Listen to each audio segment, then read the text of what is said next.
안녕하세요, 강한문석입니다. NBA 9경기를 전부 다 준비해 왔고요. 지금 NBA는 사실 흐름 싸움이에요. 흐름 싸움.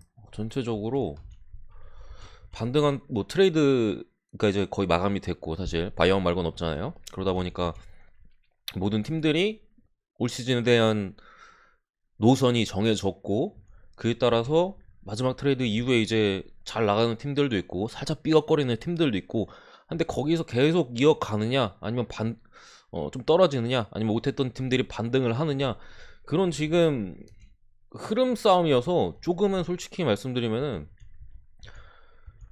전체적으로 어느 쪽을 베팅해도 전혀 문제가 될 만한 상황은 아니에요. 그냥 그 흐름을 그대로 보느냐 아니면은 반등 가능성을 높게 치느냐, 그 싸움이어서 전체적으로 조금은 제 생각에는 쉬워 보이진 않습니다. 어쨌든 간에 첫 경기 이제 워싱턴 대 디트로이트 먼저 할 텐데, 일단 워싱턴은 지금 너무 안 좋아요, 상황이. 지금 그나마 가지고 있던 벤치에서도 힘을 많이 잃어버렸고, 뭐 몬트레자 헤럴이나 이런 선수들이 나가면서 특히나 전체적인 사이즈에서 팀의 중심을 잡아줄 만한 선수가 없어요. 브래들리 빌이 시즌 아웃이 됐고, 그나마 뭐 데려온 포르징기스가 출전하지 못하고 있고, 뭐 어떻게 1옵션 정도로서 이제 칼 쿠즈마나 뭐 이런 선수들이 좀 활약을 하고 있는데, 역시나 팀을 승리로 이끌기에는 상당히 어려운 상황이고, 지금 플레이 인 토너먼트까지 가능성은 충분히 있으나, 물론 최근에 애틀란타가 연패를 좀 따내면서 워싱턴이 따라갈 만한 사이즈긴 한데, 여전히 좀 지금 상태에 포르징기스가 빠져 있고 이런 상황에서는 좀 쉽지 않아 보입니다. 디트로이트 같은 경우 이제 이번에 트레이드로 데려온 마빈 베글 3세가 오늘 출전을 좀 할 가능성이 좀 높아 보이고, 여전히 좀 프론트 코트 라인은 그래도 힘을 좀 실어줄 수 있고, 케이드 커닝햄 요 정도 사이즈면은 이거는 사실 워싱턴 일반승이나 뭐 핸디캡에 대한 배당 메리트는 제가 볼 때는 크게 있어 보이지 않고, 역시나 근데 뭐 프렌 쪽을 본다 하더라도 디트로이트 떼기를 상당히 좀 부담스러운 부분은 분명히 있습니다. 하지만 저는 4.5 정도면은 그래도 디트로이트 프렌 쪽이 조금 더 낫다는 생각이고, 어노바 같은 경우에는 오바 쪽이 조금 더 괜찮아 보입니다. 국내는 지금 217.5지만 여기는 219 정도까지 오른 것 같거든요. 요 정도 기준점. 오바 쪽의 가능성이 조금 더 높지 않을까라고 생각을 합니다. 두 번째 경기 브루클린 대 세크라멘토. 브루클린 같은 경우 오늘 이제 세스커리가 나오고, 벤 시모스는 아직 못 나오고요. 뭐 KD나 조에리스, 어빙 다 빠져 있습니다. 사실상 제임스 존스가 지금 GTD여서 나온다면 뭐 벤치 쪽에 힘을 좀 불어넣어줄 수 있겠고요. 근데 이 라인업이 너무 스몰 라인업이에요 지금. 근데 이게 스몰 라인업인데 사실 뭐 에드워즈나 커리나 밀스 이 선수들의 3점이 뭐 고루고루 좀 잘 터져주고 해주면 모르겠는데, 사실 저는 잘 모르겠어요. 지금 이 라인업으로 세크라멘토 상대로 승리를 따낼 수 있을까? 근데 브루클린 너무 오랫동안 연패거든요, 사실.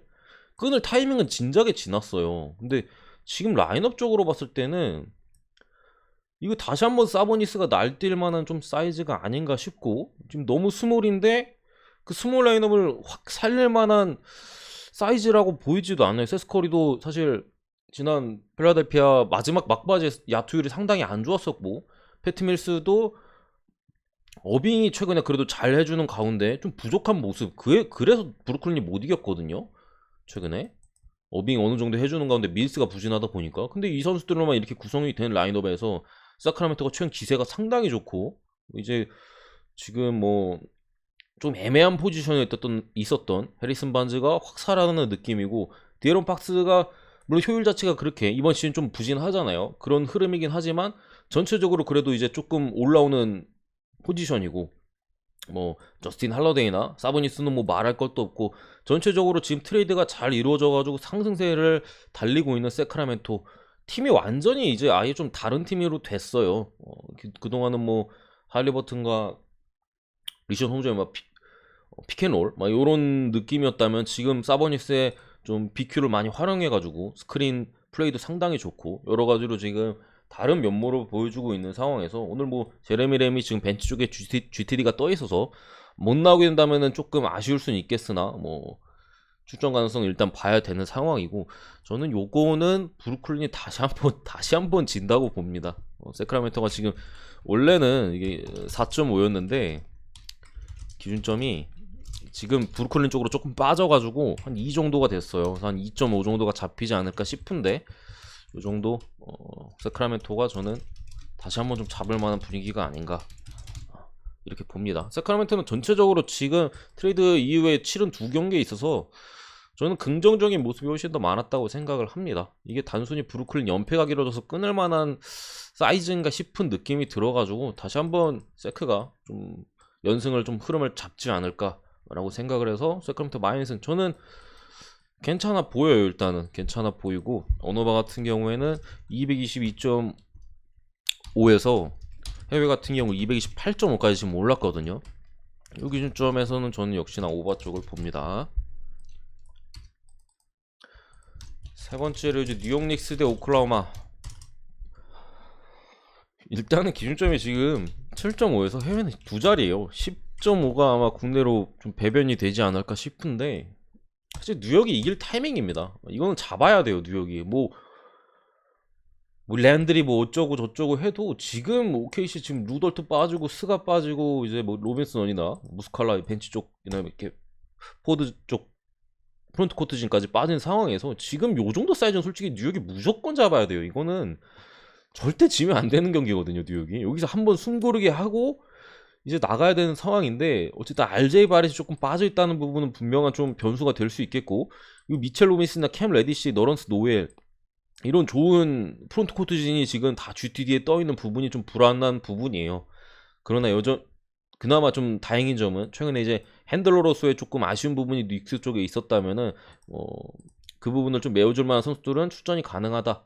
그 부분에 있어서는 좀 다행인데 이게 핸디캡이 10.5는 저는 조금 모르겠긴 하거든요. 솔직히 오클라호마 풀엔 찍는 게 맞는 것 같긴 한데 그러니까 정상적인 시각으로 보면 뉴욕이 이거 지금 어느 팀을 만나도 10점 차 이상 승리는 조금 빡세긴 해요. 근데 어쨌든 여기 홈 경기, 홈에서는 오히려 좀 랜들이 조금 뭐 홈팬들의 야유나 이런 것들 때문에 좀 집중을 못하는 모습이나 이런 것들을 보여주고 있긴 한데 저는 그래도 이거 눈 감고 뉴욕 많이 찍는 게 맞다고 생각합니다. 일단 뉴욕이 잡는다고 보고요. 배팅을 한다면 눈 감고 그냥 뉴욕 마인승 쪽으로 찍는 게 낫지 않을까. 이거 OKC가 무너지면 그냥 아예 끝도 없이 무너질 만한 사이즈긴 하거든요. 뭐 비빈다면은 뭐 뉴욕이 뉴욕했다라고 볼 수 있는데 요 정도 라인업끼리 대결이면은 이거 OKC가 좀 뭐 경기 잘 안 풀리고 하면은 90득도 빡세 보이긴 해요. 제가 볼 때는 90득도 좀 빡센 흐름이어서 뉴욕이 그래도 100점 이상만 올려준다면 그래도 마인승 가능성이 좀 높지 않을까라고 생각을 해서 저는 일단은 뉴욕 마인승까지 보고 언어바는 207.5인데 언더 봅니다. 네 번째 경기, 이 경기도 지금 트레이드 관련해가지고 이제 뉴올리언스와 뭐 요 경기도 이제 조금 요 두 경기는 진짜 흐름 싸움이에요. 흐름 싸움. 뉴올리언스가 이제 CJ를 데려왔고 맥컬럼을 이제 트레이드로 데려왔는데 사실 맥컬럼 자체는 잘해요. 맥컬럼은 상당히 괜찮은 모습을 보여주고 있는데 오자마자 잘하고 있거든요. 근데 디본테 그레이엄이 지금 야투감도 너무 안 좋고 이 포지션에 지금 살짝 적응을 못하고 사실 수비가 없거든요. 지금 뉴올리언스 라인은 뭐 백코트 수비가 아예 없는 수준이에요. 이렇게 되면 결국에 트렌트 주니어가 상당히 좋고 프레드 밴블릿이 이제 몸 상태가 괜찮은 상황에서 야투감이 상당히 좋을 확률이 높아요. 또 이렇게 나오면은 결국에 그 정도의 효율을 맥컬럼은 그 수비가 안 되는 부분에서 효율은 맥컬럼은 해주고 있지만 디본테 그레이엄이 이제 효율이 떨어지다 보니까 뉴올리언스가 지금 지고 있는 거거든요. 사실 뭐 저도 그렇게 생각하고 많은 전문가들이나 뭐 사람들도 이 그레이엄을 이제 벤치로 내려야 된다. 결국 벤치에서 지금 뭐 템플이나 이런 애들이 너무 못 해주고 있어요.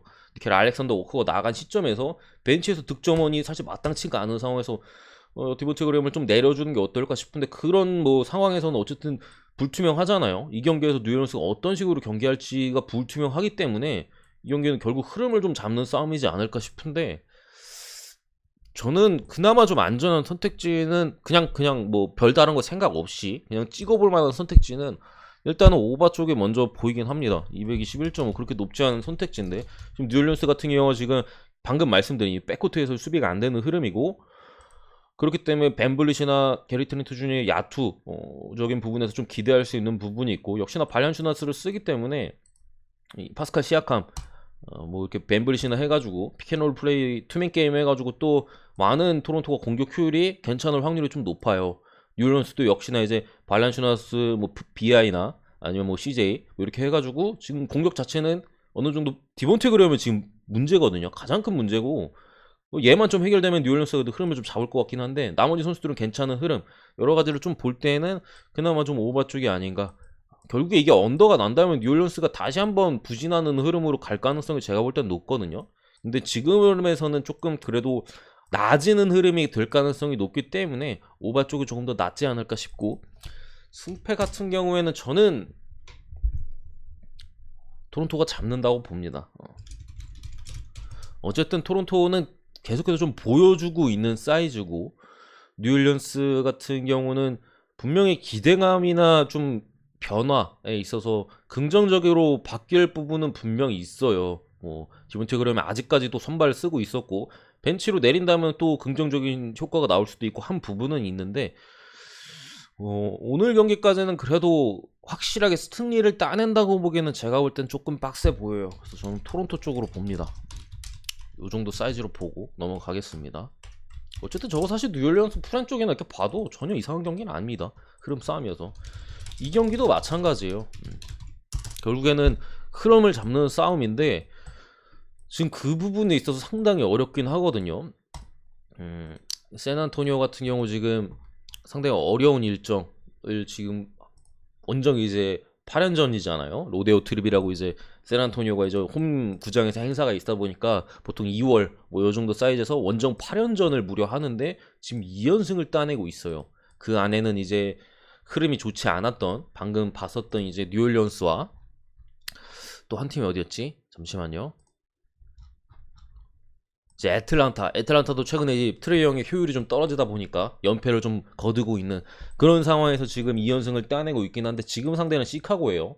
어쨌든 잭라빈이 빠진 부분은 분명히 신경 쓸 만한 거리라고 생각을 하고, 그래도 이제 데릭 존스 주니어가 뭐 발등 쪽에 부상이 있긴 한데 출전할 가능성이 높아 보이고, 자먼테 그린까지 좀 나와준다면은 수비적인 부분에서는 조금 그래도 뭐 도슨무도 뛰기도 하고 뭐 좀 긍정적인 수는 있어요. 디존테 머레이가 두 경기 연속 30득점을 올렸는데, 이제 방금 말씀드린 뉴올리언스 백코트 수비 없고요. 애틀란타 없어요. 근데 시카고도 물론 당연히 수비가 없는 팀인데 도슨무라는 그래도 수비가 괜찮은 선수가 있다는 부분에서 다시 한번 디존테 머레이가 30득점 이상을 올리기에는 제가 볼 때는 조금 빡세지 않을까 싶고, 부세비치 대 이제 야코 퍼들 이제 상당히 또 박빙의 매치가 왔는데, 부세비치 요즘 폼이 상당히 좋기 때문에 제가 볼 때는 부세비치가 더 좋은 활약을 보일 가능성이 높아 보이고, 결국에 이거는 사실 다 떼놓고 봐서 드로잔이 캐리하느냐 마느냐 싸움이에요. 뭐 여러저러 선수들의 뭐 이렇게 활약이 있을 수 있고 부진이 있을 수 있겠는데, 그냥 딱 놓고 보면은 이거 드로잔이 캐리하냐 마냐 싸움 같거든요. 제가 볼 때는 결국에 부세비치가 어느 정도 도와줄 것 같고, 여러 선수들이 좀 도와주는 흐름으로 갈 것 같긴 해요. 그래서 시카고가 막 대패하거나 그런 흐름은 제가 볼 때는 안 보이고, 간신히 지거나 아니면 좀 이기거나 그런 흐름으로 갈 것 같긴 한데, 결국에 저는 시카고가 잡는다고 봅니다. 샌안토니오가 최근에 반등을 좀 의외로, 전력 자체는 지금 오히려 빠진 선수들이 많고 마이너스인데 지금 오히려 좀 좋은 흐름으로 가고 있다고는 하나, 제가 볼 때 이 경기는 샌안토니오 지난 두 경기에서 승리는 조금 믿을만한 승리는 저는 아니었다고 생각을 해요. 반등을 하긴 했는데 어쨌든 좀 교통정리가 필요한 뉴올리언스, 그리고 최근에 이제 흐름 안 좋은 애틀란타 상대로 승리였고, 오늘 시카고 상대로는 근데 조금 어렵지 않을까라고 생각을 하고, 핸디캡은 4.5에서 지금 3.5까지 떨어졌어요. 근데 어쨌든 3.5가 되지 않을까 싶은데 마이너스까지 보고, 역시나 이 경기는 오바 쪽이 더 메리트가 있어 보인다. 제 생각에 이 경기나 아무 생각 없이 찍으려면 그냥 오바 찍는 게 조금 더 나아 보이긴 해요. 오바 쪽의 선택지는 그냥 아무 생각 없이 찍을 만한 보이긴 한데, 그렇다고 엄청 좋아 보인다라고까지는 말씀 못 드리겠고 그래 보이고, 어쨌든 제가 보는 흐름은 둘 다 정배 쪽으로 봅니다. 샌안토니오가 지난 흐름을 믿을 만해 보이지 못하고, 뉴올리언스도 아직까지는 조금 그렇다라는 흐름으로 봐서 이렇게 보는데, 사실 이거는 뭐 반대 배팅해도 크게 이상하진 않습니다. 승패 같은 경우 주력으로 찍기는 상당히 부담스러워 보여요. 제가 볼 때 다음 경기로 이제 6번째 미러키 대 포틀랜드 이 경기인데, 이 경기는 뭐 결정적인 좀 부분이 있죠. 야니스 아데토쿤보가 오늘 경기 이제 사실 어제 저녁까지만 해도 출전 가능성이 상당히 높았거든요. 근데 지금 돌아선 부분에서는 지금 못 나올 확률이 더 높아 보여요. 다우프리그라서 아마 좀 못 나올 가능성이 있어 보이고, 벤치에 뭐 팻 커너튼이나 조지 힐 이런 백코드 자원까지 지금 빠져 있는 상황에서 경기에는 어제까지 쿤보가 나올 때만 해도 저는 마인색이 조금 더 좋아 보였어요. 왜냐, 쿤보를 막을 만한 선수가 아예 없었거든요, 지금 포틀랜드가. 근데 지금 정도 이제 미들턴이 이끌어야 되는, 미들턴과 주루가 지금 이끌어야 되는 미러키잖아요. 요 정도 사이즈면은 물론 핸디캡이 상당히 많이 떨어졌습니다. 11.5까지 좀 떨어졌는데, 야니스가 빠지고 4점이 떨어졌지만 요 핸디캡에 있어서는 저는 포틀랜드 프런 쪽이 조금 더 메리트가 있어 보여요. 어쨌든 간에 지금 포틀랜드 같은 경우 뭐 윈슬로나 뭐 조시아트 뭐 이렇게 해가지고 기존보다는 수비적으로 확실히 좋은 선수들이 많이 포진해 있고, 이전 경기대에서 그런 모습을 보여줬다고 생각을 해요. 그리고 아무래도 지금 전체적인 팀 사이즈에서 앰퍼니 사이먼스나 뭐 윈슬로우 해가지고 이거는 사실 포틀랜드가 사실 탱킹으로 접어들었거든요. 지금 이 정도 선수 구성이면 탱킹인데, 당연히 플레이오프 못 나갈 걸로 보이고 어려운 흐름으로 갈 걸로 보이긴 하는데, 전체적으로 선수단이 그래도 패기가 좀 있어요. 패기. 탱킹이라고 좀 대충 뛰거나 막 그러지 않고요. 이 기회를 좀 어떻게 보면은 그동안 소속팀에서 기회를 많이 못 얻었던 벤치 선수들도 대부분 그렇고, 그런 선수들이 많이 들어와 있다 보니까 미친 듯이 열심히 뛰는 게 경기 때마다 보입니다. 그런 것들이 지금 최근 2연승 좋은 흐름 반등에 있어서 좋은 흐름을 잡아가고 있는 모습이고, 어쨌거나 이거 포틀랜드가 못 이기거든요. 이렇게는 무조건 이기는 사이즈긴 해요. 근데 그런 흐름에서 포틀랜드가 강하게 좀 푸싱을 한다면은 미러키가 중간에 뭐지? 하면서 뭐 그래도 얘네가 한번 날뛰어봐라 하면서 뭐 슬렁슬렁 점수 내주고 하다가 결국에 뭐 승리만 챙겨가는 그림으로 나오지 않을까, 야니스가 없는 상황에서. 그럴 가능성이 좀 높아 봐서 저는 포틀랜드 푸렌 쪽을 보고요. 오노바 같은 경우 사실 언더를 보려고 했는데 기준점이 좀 많이 떨어졌어요. 231.5에서 224.5까지 많이 떨어져가지고 더 떨어질 수도 있어 보이는데, 일단은 뭐 언더 쪽에 좀 더 메리트가 있다고 생각을 해서 언더 쪽을 봅니다. 근데 너무 많이 떨어져서 좀 부담스러운 부분은 있다. 그리고 이제 7번째 경기 덴버 대 올랜도. 이 경기가 사실 저는 오늘 제일 애매한 경기라고 생각을 해요. 핸디캡이 10.5고 오노바가 224.5거든요. 몬테모리스가 조금 돌아올 가능성이 있어 보이고, 못 나온 다음에 다시 본스 아일랜드가 벤치에서 이렇게 올라가겠죠. 어쨌든 근데 덴버는 사실 분석이 저는 의미가 없다고 생각을 해요. 의미가 없는 게, 요키치는 항상 잘해주고 있는 거는 뭐 당연한 부분이고, 이 다른 선수들의 활약에 따라 이게 팀 승리와 핸디와 뭐 언어가 싹 다 갈려요. 그러다 보니까 덴버는 사실 분석이 거의 의미 없는 팀입니다. 그냥 오늘은 좀 조각들이 날이 좋으니까 잘 던질 것 같은데 하면 마인승이나 덴버 쪽으로 보는 거고, 오늘 날이 좀 어두컴컴하네, 오늘 뭔가 좀 야투감 안 좋을 것 같은데 하면 반대 찍는 거고, 약간 제가 볼 때 진짜 그 정도 수준이에요. 지금 요키치 빠지면 아무것도 안 되거든요. 근데 그게 좀 되는 날엔 덴버가 이기거나 이제 좋은 경기를 하는데, 요키치가 벤치로 들어갔을 때는 이제 아예 경기가 안 흘러가는 경기들이 있어요. 이 조각들이 안 풀려버리면은 저 뭐 10점 차 경기도 금방 따라잡히고 그런 경기들이 좀 있는데, 오늘 경기는 제가 볼 때는 올랜도 프렌 쪽이 좀 낫지 않을까 싶고요. 말씀드린 사실 분석적인 뭐 그런 건 없습니다. 느낌상 올랜도 프렌 쪽이 좀 나아 보이고, 224.5 오바 쪽 역시나 올랜도가 제가 볼 때는 득점을 좀 많이 따라가지 않을까, 약간 이렇게 생각을 해서 오바 쪽과 뭐 프렌 쪽 이쪽으로 가는 게 좀 낫지 않을까 싶어요. 8번째 경기 유타 대 휴스턴. 이건 유타 마인승 봅니다. 마인승을 보고요. 언어바는 지금 올랐어요. 228.5 정도는 제가 볼 때는 오바 확률이 좀 높지 싶은데, 231.5 정도면 3점이 올랐지만 3점이 커요. 생각보다 특히나 높은 기준점에서는 더 크다고 저는 보거든요. 근데 요 기준점은 저는 언더 봅니다. 언더.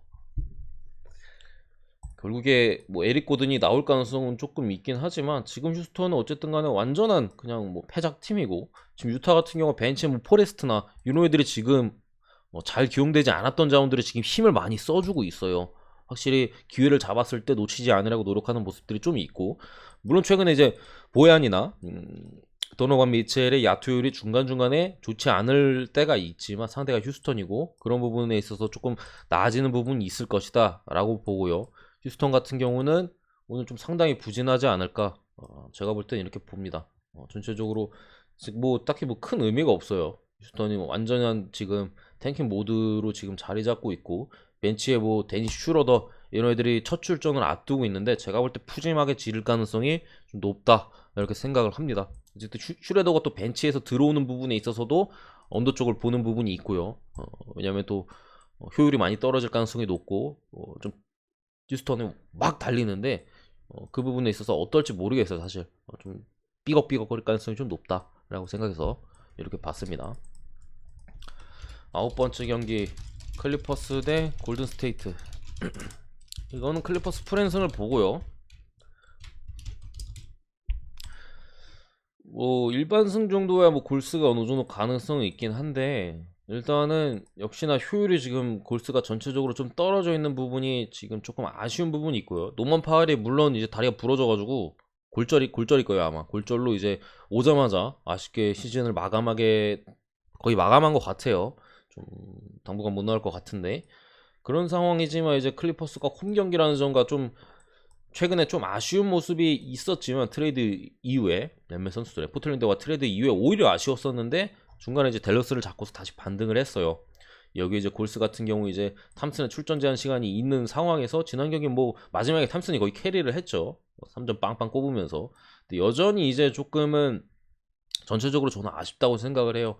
벤치 쪽도 그렇고 주전들도 그렇고, 이게 뭐 일반승 쪽으로 접근하면 저는 골스승을 보는데 6.5의 핸디캡을 극복할 만한 지금 골스의 경기력인가 라는 생각은 듭니다. 사실 이거 파일 빠졌고 골스 쪽으로 찍어볼 만도 하다고 생각을 하거든요. 왜냐면 노은 파일 없고 어쨌든 골스가 지난 경기에 이제 다시 흐름을 잡았었고, 그런 상황에서 잡자마자 바로 패할 가능성은 좀 떨어지고, 그런 부분에 있어서 뭐 골스 일반승은 뭐 찍어 볼만 하고, 뭐 일반승 쪽으로 하면 골스 쪽을 보긴 하는데 6.5 핸디캡을 극복할 것 같지는 않아요. 제가 볼 때는 간신히 이기거나 아니면 다시 한번 무너지거나 그런 흐름으로 가지 않을까.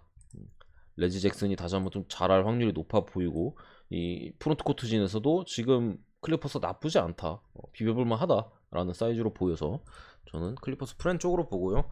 언어반은 좀 패스하도록 하겠습니다. 어쨌든 NBA 9경기 분석은 여기까지고, 초반에 말씀드린 대로 오늘 경기는 진짜 흐름 싸움이에요. 그 흐름의 갈림길에 있는 팀들이 되게 많단 말이에요. 이 경기도 약간 뭐 그렇게 보기는 좀 그렇지만 어쨌든 요 경기가 뭐 약간 그럴 수 있겠고, 요 경기는 뭐 넘어가고, 요 경기나 요 경기도 그렇고요. 전체적으로 흐름 잡는 싸움에서 이제 팀들이 좀 많아요. 흐름 잡기 싸움. 왜냐면 각 팀들의 이제 노선이 정해졌는데 탱킹이라는 팀들이 좀 반등을 하는, 그러니까 기존에 좀 출전에 있어서 어려움이나 간절한 선수들이 출전하다 보니까 오히려 탱킹 팀인데 막 포트랜드가 2연승을 따내고 뭐 그런 흐름이 있어가지고 결국 흐름 잡기 싸움 같은데 좀 어려운 흐름이지만 어쨌든 분석을 이렇게 마무리 지었습니다. 구독과 좋아요 한 번씩 부탁드리고 감사합니다.